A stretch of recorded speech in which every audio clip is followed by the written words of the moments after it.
Praise the lord. దేవుని ఘనమైన నామమునకు మహిమ కలుగును గాక. ఈరోజు దేవుని వాగ్దానము, వారు భయపడకుండా ఆయన వారిని సురక్షితముగా నడిపించెను. 78వ కీర్తన 53వ చరణము.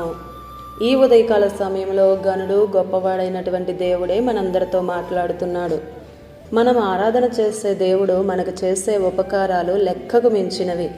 ప్రతి క్షణం ప్రతి దినం ఆయన మనల్ని ఎంతగా కాపాడుతున్నాడో గమనించాలి. దేశానికి కరువు వచ్చినా నిన్ను కాపాడుతున్నాడు. కుదరని జబ్బు కలిగినా నిన్ను విడిపిస్తున్నాడు. అక్కడక్కడ భూమి కంపించింది, అయినా నిన్ను బ్రతికించాడుగా.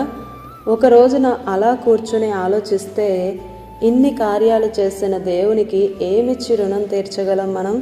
చెప్పండి. మనకిచ్చిన ఆహారం కానీ, వస్త్రాలు కానీ, చేసిన మేలులు కానీ, ఇచ్చిన కృప కానీ, మాట్లాడే శక్తిని కానీ, ఇవన్నీ ఆయన ద్వారా పొందామే. ఆయన ఎంత నమ్మదగినవాడు.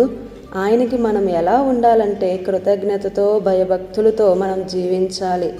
నీవు వెళ్ళే మార్గంలో నీవు భయపడకుండా సురక్షితంగా నడిపిస్తాడు. భయపడడం మన నైజం. భయపడినప్పుడు మనిషి ఒంటరైపోతాడు, కలవరపడిపోతాడు. మన దేవుడు ఏమంటున్నాడంటే, భయపడకుండా నేనే మిమ్మల్ని సురక్షితంగా క్షేమముగా నడిపిస్తానంటున్నాడు. నిన్ను భయం నుండి విడిపించే శక్తి, సామర్థ్యం, సత్తా ఆయనకు మాత్రమే ఉంది. గాఢాంధకారం కమ్మినా, తుఫానులే ఎగసినా నీకు తోడుగా ఉంటాడు. చీకటిలో ఉంటే వెలుగునిస్తాడు. మాటతోనైనా, తోడై ఉండైనా, గద్దించైనా నిన్ను సురక్షితంగా కాపాడుతాడు.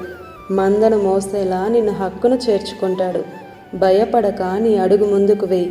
నీకన్నా ముందు ఆయనే ఉండి నిన్ను చేయి పట్టి నడిపిస్తాడు. భయపడకు. ఆమేన్. ఈ దిన వాగ్దానం మనందరి జీవితాలలో నెరవేరాలని కోరుతూ దేవుని సువార్త పరిచర్యలో మీ సహోదరి Prasanna. God bless you. Amen.